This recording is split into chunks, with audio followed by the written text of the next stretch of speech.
देवीं सरस्वतीं व्यासं ततो जयमुदीरये नष्टप्रायेषु भद्रेषु नित्यं भागवतसेवया भगवती उत्तमश्लोके भक्तिर्भवती नैष्ठिकी। ॐ अज्ञानतिमिरान्धस्य ज्ञानाञ्जनशलाकया चक्षुर्मीलितं येन तस्मै श्रीगुरुवे नमः। श्रीचैतन्यमनोभीष्टं स्थापितं येन भूतले स्वयं रूपः कदा मह्यं ददाति स्वपदान्तिकं। वन्देऽहं श्रीगुरो श्रीयुतपदकमलं श्रीगुरोन् वैष्णवांश्च श्रीरूपं साग्रजातं सहगणकान्तं तं सजीवं साद्वैतं सावधूतं परिजनसहितं कृष्णचैतन्यदेवं श्रीराधाकृष्णपादान् सहगणललिता श्रीविशाखान्ताश्च। हे कृष्ण करुणा सिन्धो दीनबन्धो जगत्पते गोपेश गोपिका कान्त राधा कान्त नमोस्तुते। तप्तकाञ्चन गौराङ्गी राधे वृन्दावनेश्वरी वृषभानुसुते देवी प्रणमामि हरिप्रिये। वाञ्छाकल्पतरुभ्यश्च कृपा सिन्धुभ्य एव च पतितानां पावनेभ्यो वैष्णवेभ्यो नमो नमः। श्रीकृष्ण चैतन्य प्रभु नित्यानंद श्री अद्वैत गदाधर श्रीवासादि गौर भक्तवृंद। हरे कृष्णा कृष्ण कृष्ण हरे हरे हरे राम राम राम हरे हरे। हरे कृष्ण कृष्ण कृष्ण हरे हरे हरे राम राम राम हरे हरे। हरे कृष्ण कृष्ण कृष्ण हरे हरे हरे राम राम राम हरे हरे। श्री श्री राधा कुंज हरिनाथ की जय। श्री प्रभुपाद की जय। निताय गौर प्रेमानंदे हरि हरि बोल।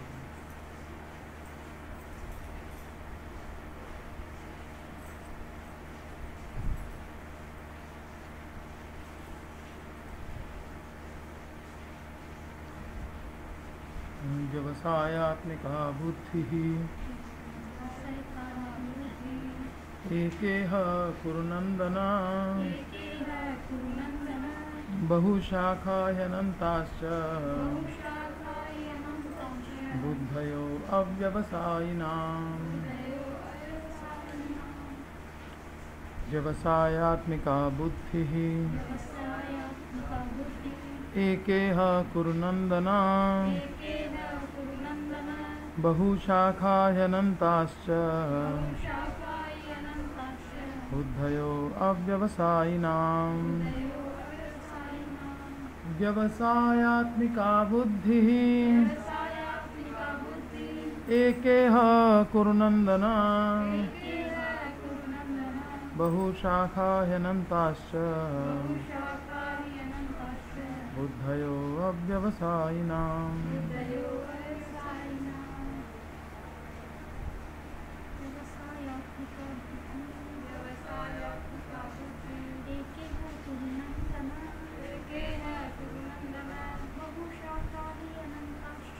बहुशाखाह्यनन्ताश्च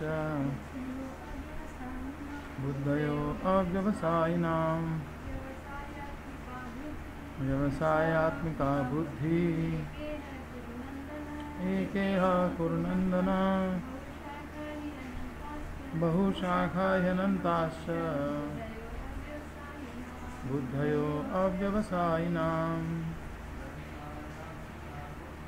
व्यवसायात्मिका बुद्धि एकेह कुरुनन्दन बहुशाखाह्यनन्ताश्च बुद्धयो अव्यवसायिनाम्।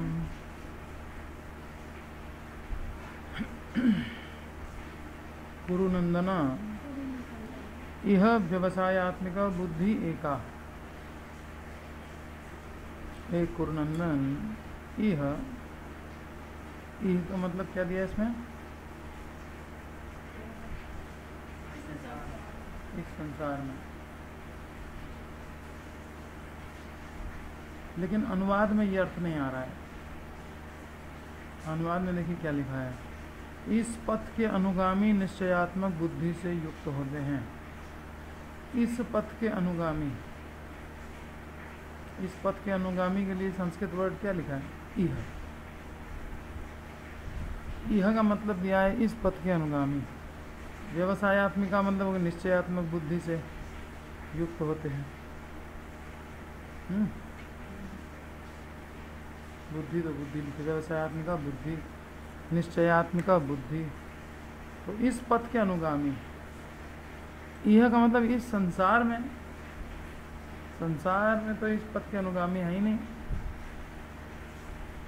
किस पथ के अनुगामी की बात हो रही है? यह शब्द पिछले श्लोक में भी आया, यह अविक्रम नाशो न अस्ति।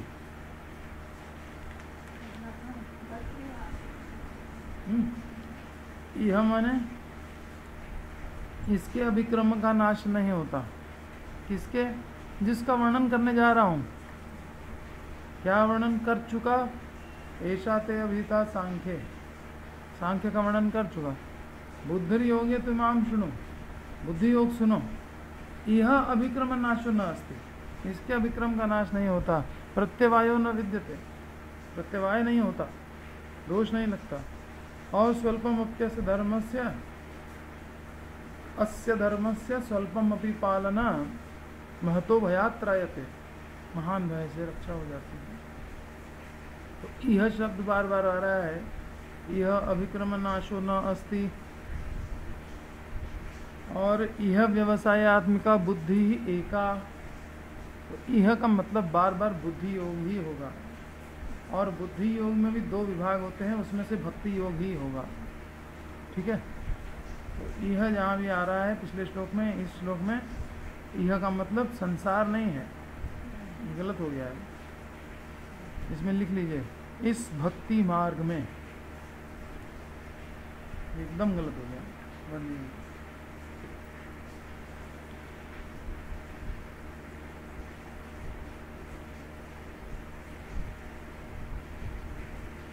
इस पथ के अनुगामी, इस पथ में जिस पथ का वर्णन किया जा रहा है, बुद्धि योग तमाम सुनो, बुद्धिया युक्त या पार्थ कर्म बंधम प्रहास्य, यह विक्रम नाशो न अस्ति, यह व्यवसायत्मिका बुद्धि एका। यह माने इस मार्ग में, अर्थात इस भक्ति मार्ग में बुद्धि एका, इसमें बुद्धि एक होती है, भिन्न भिन्न नहीं होती। और फिर शाखाओं की तो कोई बात ही नहीं है, शाखा भी कुछ नहीं, बुद्धि एक, शाखा एक। और जो अव्यवसायी नाम है, अर्थात जो भक्ति मार्ग में नहीं है, अव्यवसायी नाम का मतलब ये हुआ बहुशाखा ही का मतलब क्या? ही का मतलब क्या लिखा है? लेकिन यहाँ पे ही का अर्थ होगा किंतु। किंतु अव्यवसायिनां हि अव्यवसायिनां बुद्धय अनंताः बहुशाखाः च। किंतु यह व्यवसायात्मिका बुद्धि एका, भक्ति के मार्ग में बुद्धि एक, किंतु भक्ति के मार्ग में जो नहीं है उनकी बुद्धि अनंत और बहुशाखा से युक्त। ठीक है।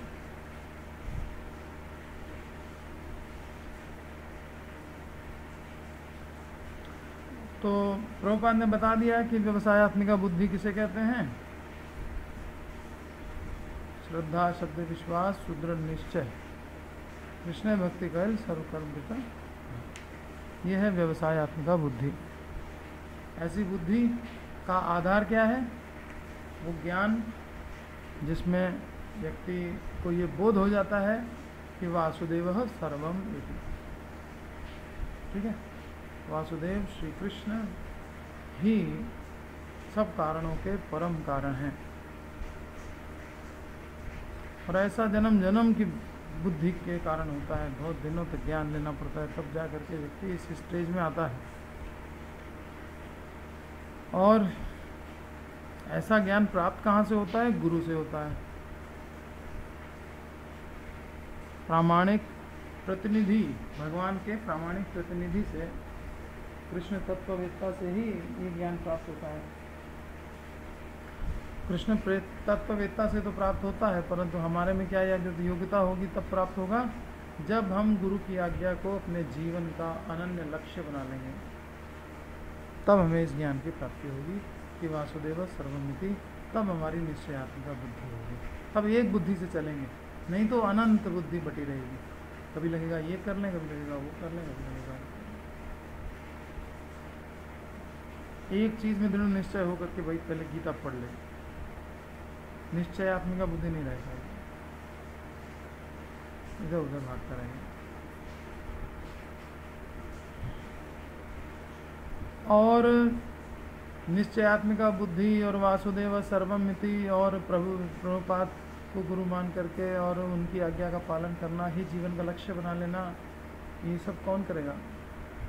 जब तक आत्मा और शरीर का भेद ज्ञात नहीं है तब तक तो कुछ नहीं कर सकता। तो बेसिक चीज़ इतना तो मालूम होना चाहिए आदमी को, तब वो अपने श्रेय के लिए प्रयास करेगा, तब गुरु के पास जाएगा।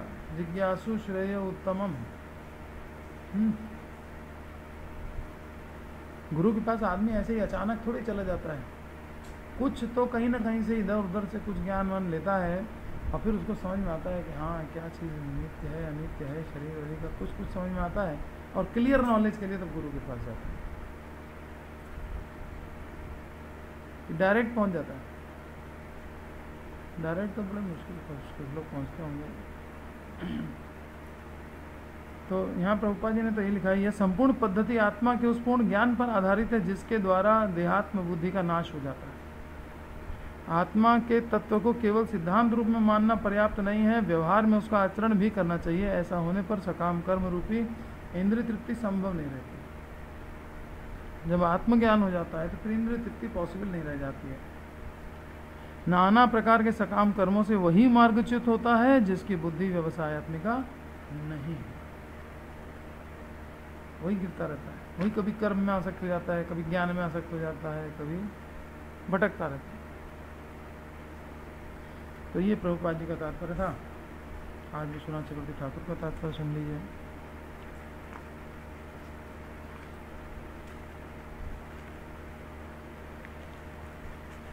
कुरुनंदन इह व्यवसायत्मिका बुद्धि एका ही किंतु अव्यवसायिनाम अर्थात भक्ति बहिर्मुख लोगों की बुद्धय बहुवचन हो गया। बुद्धय माने बुद्धियाँ, जो भक्ति से बहिर्मुख लोग हैं उनकी बुद्धियाँ अनंत होती हैं और एक एक की अनेक अनेक शाखाएं होती हैं। एक तो बुद्धि अनंत है और उसके बाद फिर उसमें शाखाएं भी बहुत सारी। अभी बताते हैं कैसे।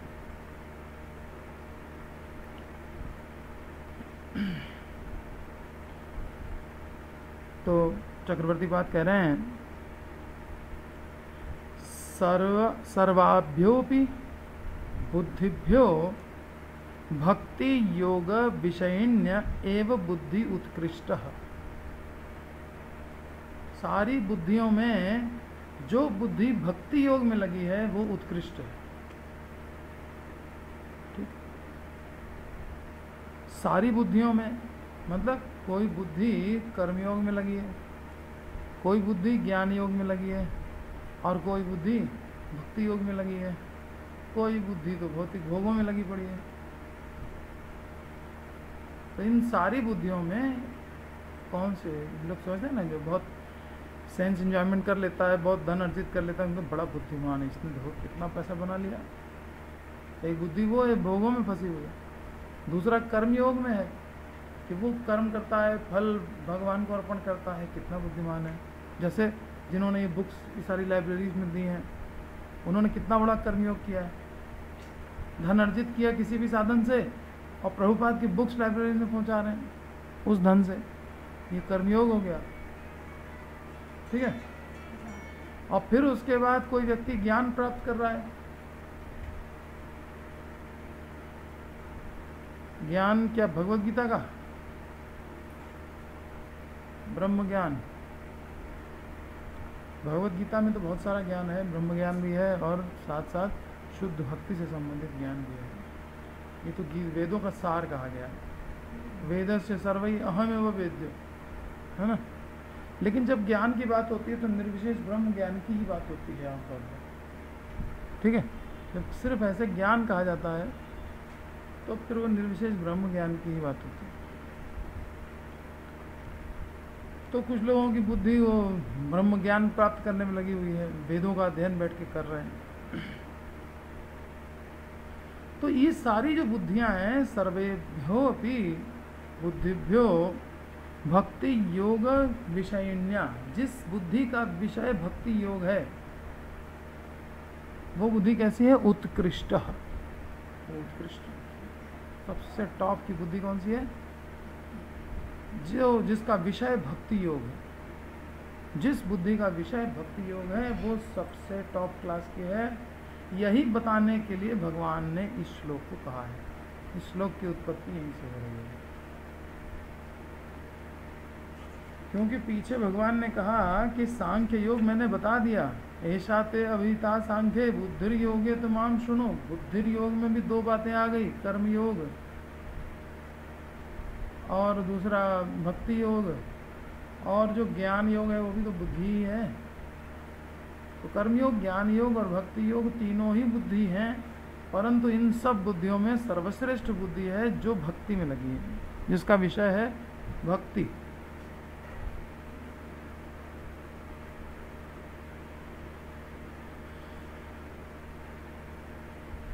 ये त्रिविध बुद्धि योग हैं, 3 प्रकार के बुद्धि योग। इन सब में सबसे श्रेष्ठ है भक्ति योग।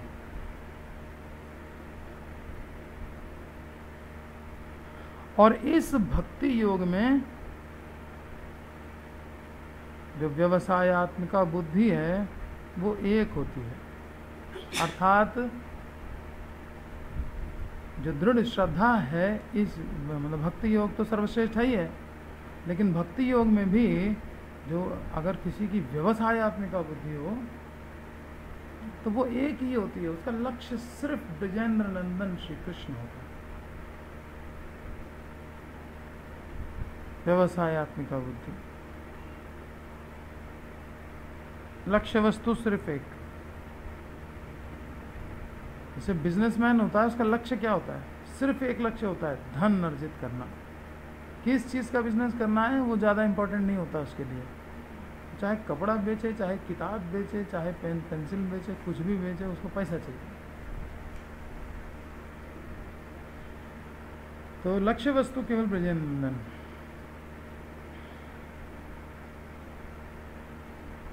और ये व्यवसायत्मिका बुद्धि का स्वरूप क्या है? जैसे कहा गया कि महात्मानस्तु माम पार्थ दैवीं प्रकृति माश्रिता भजन्ति अनन्य मनसो। अनन्य मन से वो मेरा भजन करता है। तो ये भजन का स्वरूप क्या है? तो भगवान ने आगे बताया कि सततम कीर्तयन्तो माम यतन्तश्च दृढ़व्रता नमस्यन्तश्च माम भक्त्या नित्ययुक्ता उपासते। ये भजन का स्वरूप है। पिछले श्लोक में संकेत किया भजन्ति अनन्य मनसो, फिर अनन्य मनसो को एक्सप्लेन कर दिया पूरे श्लोक में। इसी प्रकार से व्यवसायत्मिका बुद्धि भगवान ने कहा है, लेकिन विश्वनाथ चक्रवर्ती ठाकुर बता रहे हैं कि व्यवसायत्मिका बुद्धि होती कैसी है। पहले बताया जा चुका है। अनन्य भक्ति का जब वर्णन किया गया था, अनन्यास चिंतयन्तो माम ये जना परिपासते तेषां नित्ययुक्तानां योगक्षेमं महाम्याम, इस श्लोक के तात्पर्य में बताया था हमने। एक बार फिर से सुन लो।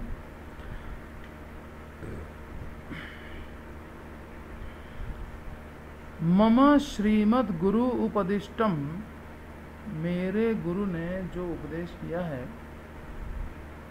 भगवत कीर्तन के लिए, भगवत कीर्तन, भगवत स्मरण, भगवत चरण परिचरणादिकम, भगवत चरणों की सेवा, भगवान नाम कीर्तन, भगवान नाम श्रवण, भगवान नाम स्मरण, इन सब का जो उपदेश दिया है, एतद एव मम साधन, यही मेरा साधन है।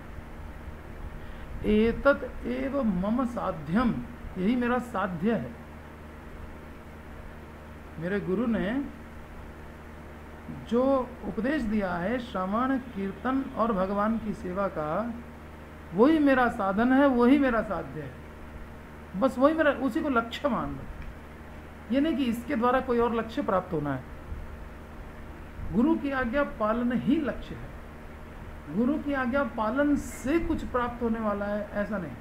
ये व्यवसायत्मक बुद्धि, उन्होंने जो कहा है बस वो करना है, वही मेरा लक्ष्य है। ये काम हो गया, समझ लो मेरा लक्ष्य प्राप्त हो गया।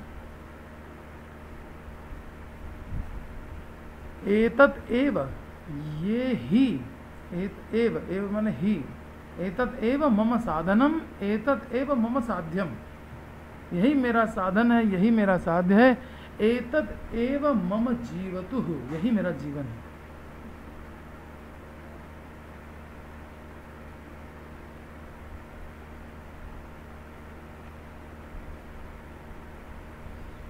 साधन साध्य दशयाः त्यक्तम अशक्यम। साधन जब अभी चल ही रहा है, अभी पूर्ण नहीं हुआ है, उस समय भी मैं छोड़ नहीं सकता बीच में, और पूरा होने के बाद भी नहीं छोड़ सकता। नाम जप कर लिया, चेतो दर्पण मार्जन हो गया, तो क्या अब नाम जप छोड़ दें? गीता एक बार पढ़ लिया, समझ में आ गया, अब गीता पढ़ना छोड़ दें? नहीं। साध्य होने पर भी, साधन के समय तो कर ही रहे हैं, और साध्य हो जाने के बाद भी करते ही रहेंगे। रिपीटिशन, ठीक है। तो साधन साध्य दशया, साधन की अवस्था हो चाहे साध्य की अवस्था हो, त्यक्तम अशक्यम, मैं त्याग करने में असमर्थ हूं, नहीं छोड़ सकता मैं। यह है व्यवसायत्मिक बुद्धि।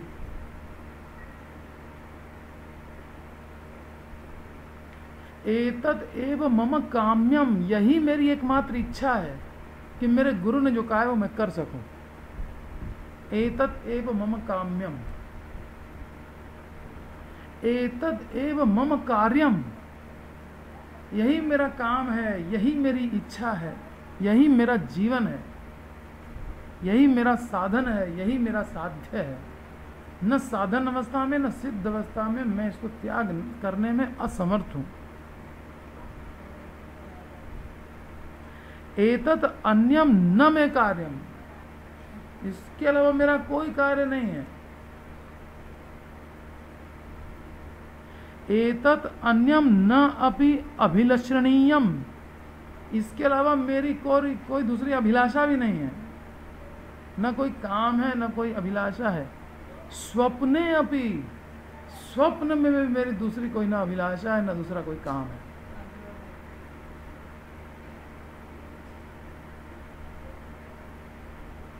ठीक है, ये है व्यवसायत्मिक बुद्धि। एक ही बस एक गुरु की आज्ञा, बस यही मेरा सब कुछ है। स्वप्न में भी दूसरी कोई अभिलाषा नहीं, कोई काम नहीं। अत्र सुखम अस्तु, इससे सुख प्राप्त हो, दुखम वा अस्तु, चाहे दुख प्राप्त हो। संसारो नश्यत्सु, संसार का नाश हो जाए, वा न नश्यत्सु, या न नाश हो, बचा रहे संसार। तत्र मम कापि न क्षति ही, उससे मेरी कोई क्षति नहीं हो रही है। इसको बोलते हैं व्यवसायत्मिक बुद्धि। इस अत्र सुखम अस्तु दुखम वा अस्तु, इससे चाहे सुख हो चाहे दुख हो, चाहे संसार का नाश हो जाए चाहे संसार बचा रहे, इससे मेरी कोई क्षति नहीं है।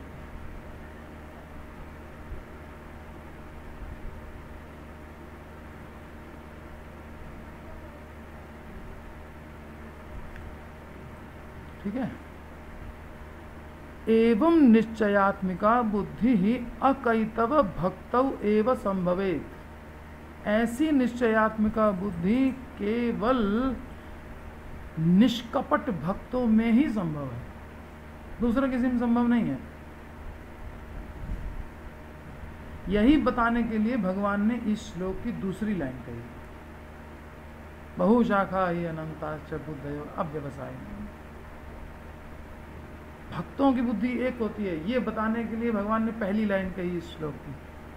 और भक्तों के अलावा किसी में ऐसी बुद्धि नहीं हो सकती, ये बताने के लिए भगवान ने इस श्लोक की दूसरी लाइन कही, बहुशाखा ही अनंताश्च बुद्धयो अव्यवसायी नाम।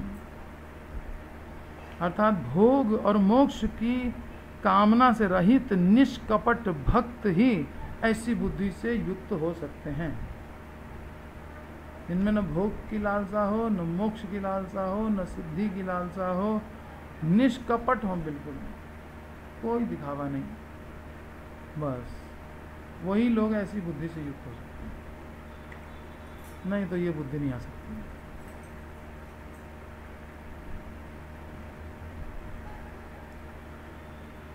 ततो भजेत, और ऐसी व्यवसायत्मिका बुद्धि अगर प्राप्त हो गई तो भागवत में लिखा है ततो भजेत माम भक्त्या श्रद्धालुर दृढ़ निश्चय।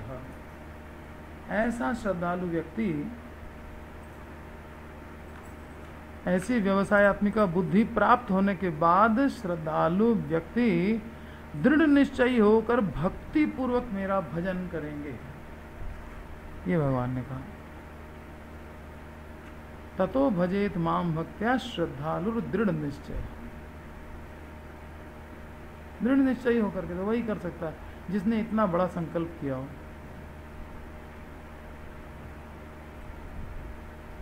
व्यवसायत्मिका बुद्धि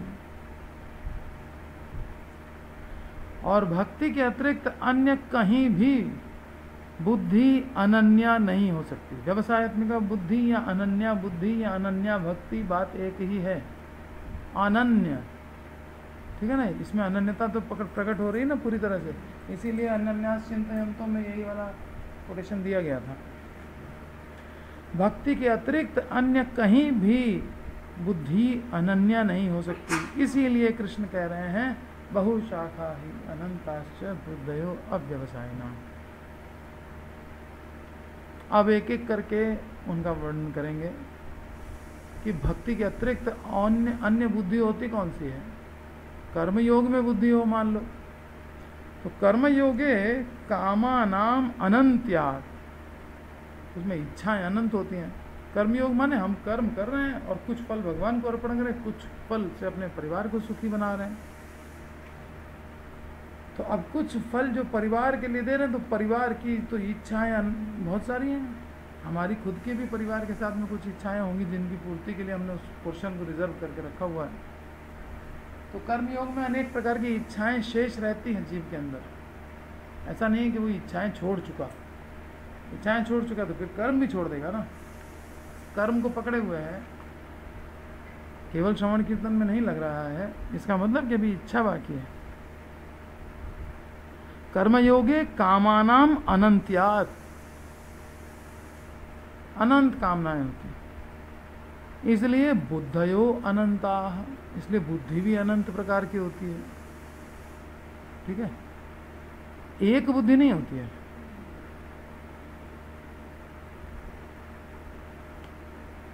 इसमें तो एक बुद्धि है। यह व्यवसायत्मिका बुद्धि एका, यह माने भक्ति योग में व्यवसायत्मिका बुद्धि एका, और अव्यवसाय नाम बुद्धय अनंता बहुशाखाश्च। एक तो बुद्धि अनंत, फिर बहुशाखा वाली। तो अन्य कहीं भी बुद्धि अनन्या नहीं हो सकती। कर्म योगे कामानाम अनंत्यात् बुद्धयो अनंता, और फिर तत्साधनानाम कर्मणाम अनंतात्, फिर उनके साधन अनंत हैं। एक एक इच्छा को पूरी करने के लिए अलग अलग साधन है। और फिर कर्म योग माने धन कमाना, उसके तमाम सारे साधन हैं। और तत्शाखा भी अनंता है, शाखाएं अनंत है।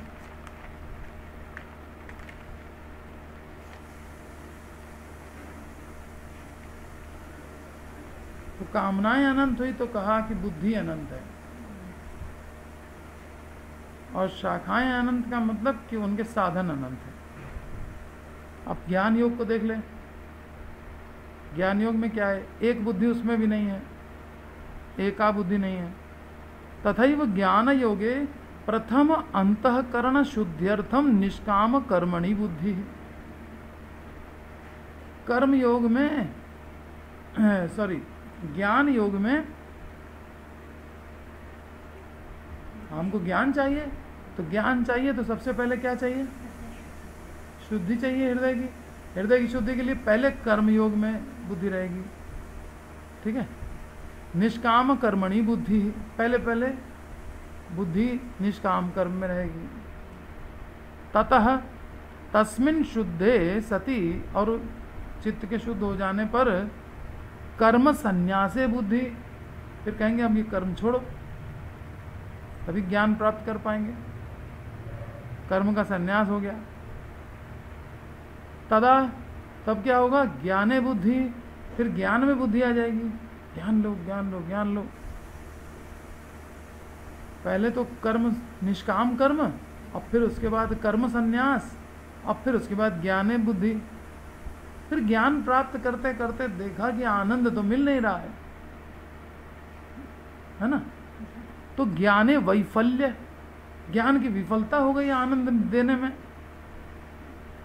और अभावार्थम, अभाव भी महसूस होता रहा। जितना ज्ञान प्राप्त करते गए उतना ही अभाव महसूस होता गया, है ना। भगवान तो अनंत है, अनंत गुणों की खान है, कहाँ तक उनका ज्ञान प्राप्त किया जाए। इसीलिए भगवान ने कहा संक्षेप में बता रहा हूँ, है ना। क्या करोगे ज़्यादा जान कर, अथवा बहु नहीं थे न किम ज्ञाते न तवार्जुन, कहाँ तक बताया जाए। तो अभावार्थम, फिर जब ज्ञान का अभाव महसूस हुआ और वैफल्य महसूस हुआ आनंद प्राप्ति में, तो भक्तौ बुद्धि, फिर भक्ति में बुद्धि आई। और फिर भगवान ने कहा कि ज्ञाने मयि संन्यसेत, ज्ञान भी मुझे अर्पण करो। तो इति भगवद उक्ते, इस प्रकार जो भगवान की बात सुनी तो ज्ञान संन्यासे च बुद्धि, ज्ञान का भी संन्यास कर दिया, तो ज्ञान भी छोड़ो। पहले कर्म संन्यास हुआ, फिर ज्ञान संन्यास, ज्ञान कर्म संन्यास योग 5वां अध्याय। इति बुद्धयो अनंता, इस प्रकार से बुद्धि कितनी शाखाओं में बट गई। किसमें? ज्ञान योग में। कर्म योग में इच्छाएं बहुत थी, इच्छाओं की पूर्ति के साधन बहुत थे, इसलिए बुद्धि ऐसे बट गई। ज्ञान योग में पहले चित्त लगा कहाँ? चित्त की शुद्धि में बुद्धि लगी, फिर चित्त की शुद्धि होगी, फिर ज्ञान में बुद्धि, फिर कर्म के संन्यास में बुद्धि, फिर ज्ञान में बुद्धि, फिर ज्ञान से भी आनंद की प्राप्ति नहीं हुई तो ज्ञान का भी संन्यास किया। इस प्रकार से फिर भक्ति में बुद्धि आई। इस प्रकार से बुद्धि बदलती जाती है। लेकिन भक्ति में हरे कृष्ण महामंत्र करो और हे राधे हे कृष्ण हे बलराम मुझे अपनी सेवा में लगाओ, तो राधा भाव में चैतन्य महाप्रभु वो भी वही कर रहे हैं। और एक नया बच्चा भी जो है माला लेकर के बैठा है तो वो भी वही कर रहा है। एक है गुरुनंदन, ठीक है ना। प्रेम बढ़ता जा रहा है धीरे धीरे करके। तो ज्ञानं च मयि संन्यसेत, निश्चयात्मक बुद्धि वाला भक्त सोचता है, अभी निश्चयात्मक बुद्धि और थोड़ा बाकी है। विश्वनाथ चक्रवर्ती ठाकुर ने 11, 20, 28 भागवत, उसके तात्पर्य में निश्चयात्मक बुद्धि का और वर्णन किया। कहते हैं भजन में कोटि कोटि विघ्न उपस्थित हों तो हों, मैं भजन करूंगा। ठीक है, नोट करना चाहो तो नोट करो। अरे वो श्लोक संख्या बाद में लिख लेना, हमसे रिपीट ना करवाया करो यहाँ पर, क्योंकि तुम जान रही हो कि क्या हो रहा है यहाँ पर।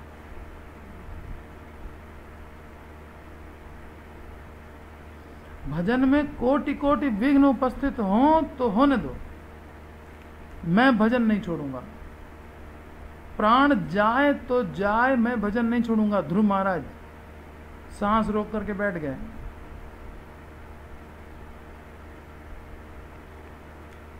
अपराध के कारण नरक भी जाना पड़े तो कोई बात नहीं, दे दो चरण की राज। निश्चयात्मिका बुद्धि, कृष्ण को सुख मिले, दूसरी कोई सोच ही नहीं है, दूसरा कुछ बुद्धि में है ही नहीं।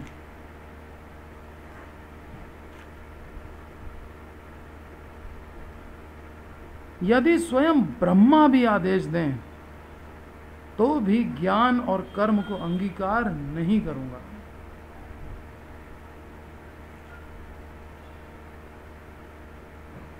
कुछ नहीं, ब्रह्मा भी कहेंगे तो नहीं मानेंगे उनकी बात। जैसे 4 कुमार, शादी कर लो नहीं करेंगे, और ब्रह्मा भी आदेश देगा नहीं करेंगे। मैं किसी भी परिस्थिति में भक्ति का त्याग नहीं करूंगा, ऐसी दृढ़ता का नाम ही निश्चयात्मिका बुद्धि है।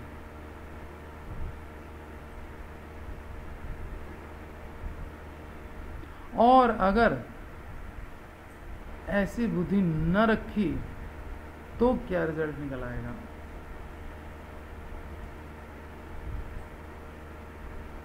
भगवान में ऐसी एक निष्ठता नहीं रहने पर ही लोगों की कर्मयोग में बुद्धि चली जाती है।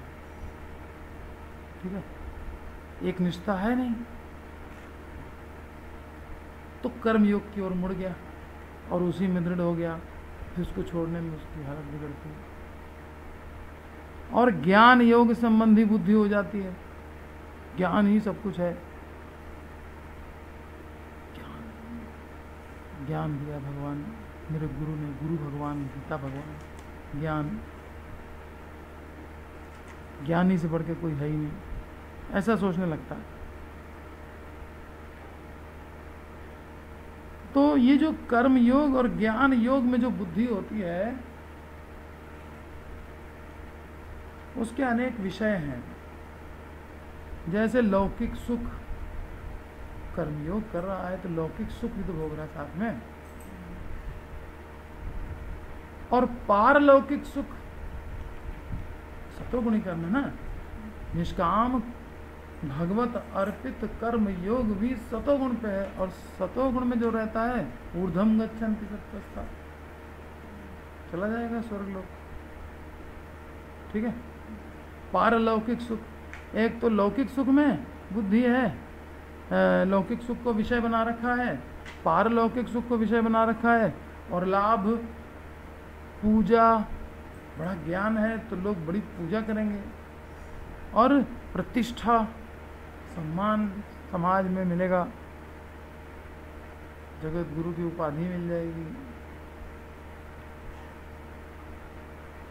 तो बुद्धि अनेक विषयों में लग जाती है। अगर निश्चयात्मिका बुद्धि नहीं है तो कर्मयोग और ज्ञान योग संबंधी बुद्धि हो जाएगी और फिर ऐसे विषयों में भटक जाएगी।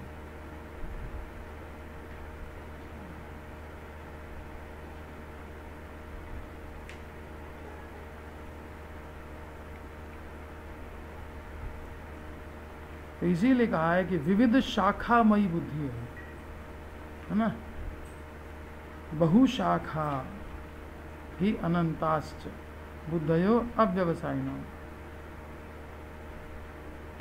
तो अनेक शाखाएं माने अनंत कामनाओं से युक्त बुद्धि। वैष्णव आचार्य क्या कहते हैं कृष्ण के बारे में? सीधी सीधी राय है उनकी कि अद्वय ज्ञान, यद ज्ञानम अद्वयम, अद्वय ज्ञान परतत्व वस्तु स्वयं भगवान श्री कृष्ण ही है। अद्वय ज्ञान, चाहे ब्रह्म परमात्मा भगवान, सब अद्वय है, एक ही वस्तु का ज्ञान है वो, और वो स्वयं भगवान है, परतत्व वस्तु। और वो एक साथ सात्विक, राजसिक और तामसिक माया के तीनों गुणों से अतीत है। परतत्व वस्तु कृष्ण है, ब्रह्म परमात्मा और भगवान अद्वय ज्ञान है। वही वैष्णव आचार्यों का मत बता रहे हैं। ठीक है, अद्वय ज्ञान और परतत्व कृष्ण है, और ये माया के तीनों गुणों से परे हैं, और ऐश्वर्य, माधुर्य, दया, भक्त वात्सल्य आदि दिव्य गुणों से युक्त हैं, माया के गुणों से परे हैं और दिव्य गुणों से युक्त हैं, अर्थात अप्राकृत गुणों से युक्त होने के कारण निर्गुण कहलाते हैं। क्योंकि गुण कौन से हैं? अप्राकृत गुणों से युक्त हैं। प्राकृत गुण तो बिल्कुल उनमें है ही नहीं, उनसे तो अतीत है भगवान। ये वैष्णव सिद्धांत है कि माया के तीनों गुणों से अतीत हैं और दिव्य गुण कौन कौन से? दया और भगवान का स्वरूप, उस स्वरूप की सुंदरता, भक्त वात्सल्य, भक्त वश्यता,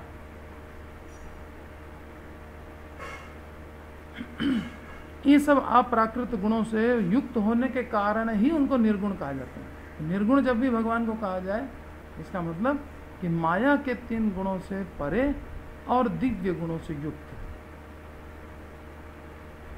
किंतु आधुनिक तत्व ज्ञान विहीन एवं मायाच्छादित बुद्धि वाले लोग किन शब्दों से आकर्षित होते हैं? निर्विकार, निर्विशेष, निरंजन आदि मानकर ब्रह्म को निर्गुण मानते हैं। ठीक है, नहीं सुनना। निर्विकार, भगवान निर्विकार है, मुसलमान भी कहेगा, उनके अंदर विकार नहीं हो सकता, और अगर रूप होगा तो विकार जरूर होगा, इसलिए रूप हो नहीं सकता। निर्विकार, निर्विकार तो आत्मा भी है। आत्मा में कहाँ विकार? बॉडी में 6 विकार हैं, आत्मा में कहाँ है? तो वो भगवान के स्वरूप के जो उनका रूप में जो त्रिभंगी मुद्रा, ये वो उसकी ओर आकर्षित नहीं होंगे। वो उसमें जो ये जो गुण होंगे ना, निर्विकार, निर्विशेष, निर्गुण, इन सबको वो पकड़ते हैं खाली। ठीक है, और ये जो दिव्य गुण है उन सबको छोड़ देते हैं। आधुनिक लोग जो है, आधुनिक तत्व ज्ञान विहीन और मायाच्छादित बुद्धि वाले, माया, इन सब बातों से जो भगवान के अनन्य भक्त होते हैं वो कभी आकर्षित नहीं होते, ज़्यादा इन चीज़ों की तरफ ध्यान ही नहीं देते हैं। वो उन भगवान के अत्यंत जो प्रेम बढ़ाने वाले गुण हैं उसकी ओर आकर्षित होते हैं। ये खाली भगवान का ऐश्वर्य बताने वाले गुण हैं। तो निर्विशेष, निरंजन, निरंजन माने जो अंजन अर्थात आंखों से दृष्टिगोचर न हो, इसको बोलते हैं निरंजन। तो निर्गुण मानते हैं। वे भगवान की लीला अवतारों के बारे में क्या कहते हैं? भगवान को तो निर्गुण मानते हैं, और ये भगवान के अवतार हैं। भागवत पर भी वो लोग अपना एक्सप्लेनेशन देते हैं। मायावादी लोग भी आजकल भागवत बोल रहे हैं, तो इन लीला अवतारों के बारे में वो लोग क्या बोलते होंगे, ये क्या है? तो क्या बोलते हैं, सुनो। वे भगवान के लीला अवतारों को माया छन्न ब्रह्म समझकर, माया से आच्छादित ब्रह्म है तो ब्रह्म ही, पर इस समय माया से आच्छादित है, माया आच्छादित ब्रह्म समझकर उनके स्वरूप और दया आदि गुणों को अपने ही समान मायिक मानते हैं। हाँ, ये तो स्वरूप तो उनका भी है, तो जैसे हमारा स्वरूप, हम भी माया आच्छादित हैं, इसीलिए स्वरूप दिख रहा है। ऐसे ही भगवान तो निराकार है, परंतु माया आच्छादित होने के कारण स्वरूप दिख रहा है। जैसे हमारा भी कोई स्वरूप नहीं, हम भी निराकार हैं, परंतु माया आच्छादित होने के कारण दिख रहा है रूप, वैसे ही भगवान का दिख रहा है। ठीक है, ये मान्यता है लीला अवतारों के विषय में। वे कहते हैं कि इस सगुण अर्थात मायिक गुणों से युक्त ब्रह्म की, मायिक गुणों से युक्त ब्रह्म की उपासना द्वारा, अब उनकी उपासना भी रिकमेंड की जाती है, पंचोपासना रिकमेंड करते हैं मायावादी भी। तो वे कहते हैं कि इस सगुण ब्रह्म की उपासना द्वारा क्रमशः चित्त की शुद्धि होने पर, ठीक है, अभी तुम इस सगुण ब्रह्म की उपासना करो। सगुण माने प्रकृति के गुणों से युक्त ब्रह्म, निर्गुण माने प्रकृति के गुणों से मुक्त ब्रह्म। लेकिन दिव्य गुणों से युक्त की बात वो कभी नहीं करते। या तो सगुण कहेंगे, सगुण माने प्रकृति के 3 गुणों से युक्त, और निर्गुण कहेंगे तो प्रकृति के 3 गुणों से मुक्त, और दिव्य गुणों से युक्त बोलते ही नहीं। तो वे कहते हैं कि इस सगुण ब्रह्म की उपासना द्वारा क्रमशः चित्त की शुद्धि होगी और चित्त की शुद्धि होने पर निर्गुण ब्रह्म के साथ एकाकार हो सकते हो। करो, ठीक है। सगुण ब्रह्म की उपासना करो। सगुण माने तीनों गुणों से, प्रकृति के तीनों गुणों से युक्त जो ब्रह्म है, फिलहाल कर लो तुम, उससे चित्त शुद्ध हो जाएगा। और फिर जब मैच्योर हो जाओगे तो तुम मूर्ति को हटा सकते हो, डायरेक्ट ऐसे ही ध्यान करो और भगवान में लीन हो जाओगे। ये इन लोगों का मत है। तो ये सब कारण क्या है ऐसे ऐसे मत हो जाने का? क्योंकि निश्चयात्मक बुद्धि नहीं हुई। निश्चयात्मक बुद्धि को बहुत सुंदर ढंग से विश्वनाथ चक्रवर्ती ठाकुर ने एक्सप्लेन कर दिया है, इसके अलावा कुछ एक्सप्लेनेशन की जरूरत नहीं है। और ऐसी निश्चयात्मक बुद्धि क्यों नहीं हो पाती है? क्योंकि गुरु की आज्ञा का ठीक से पालन नहीं होता, बस। ठीक है। और गुरु की आज्ञा का पालन क्यों नहीं होता है? क्योंकि हम देह और आत्मा के तत्व को ठीक से समझते नहीं हैं और हम रिस्क लेते रहते हैं। ठीक है। हम समझ लें कि हम आत्मा हैं और आगे फिर दूसरा शरीर मिलने वाला है। हो सकता है कल मिल जाए, हो सकता है अभी 1 घंटे के बाद मिल जाए, दूसरे शरीर की प्राप्ति हो जाए। और वो शरीर क्या होगा मेरे आज की कॉन्शियसनेस पर डिपेंड कर रहा है, अभी की। तो कॉन्शियसनेस हम शुद्ध कर लें, ऐसी निश्चयात्मिका बुद्धि ही कॉन्शियसनेस में प्यूरिफिकेशन ला सकती है। तो हमें इस निश्चयात्मिका बुद्धि पर जल्द से जल्द आना होगा, नहीं तो हम अपनी बहुत हानि कर लेंगे। अभी तक कर ली है, अब और आगे भी हो जाएगी। ठीक है। तो जल्दी से जल्दी इस बुद्धि पर आ जाइए। हरे कृष्ण। श्रीमद् भगवद गीता यथारूप की जय। श्रील प्रभुपाद की जय। निताय गौर प्रेमानंदे। हरि हरि बोल। जय ओम परमहंस प्रयाचार्य अष्टोत्तर सत श्री श्रीमद् अभय चरणारविंद स्वामी प्रभुपाद महाराज की जय। अनंत कोटि वैष्णव वृंद की जय।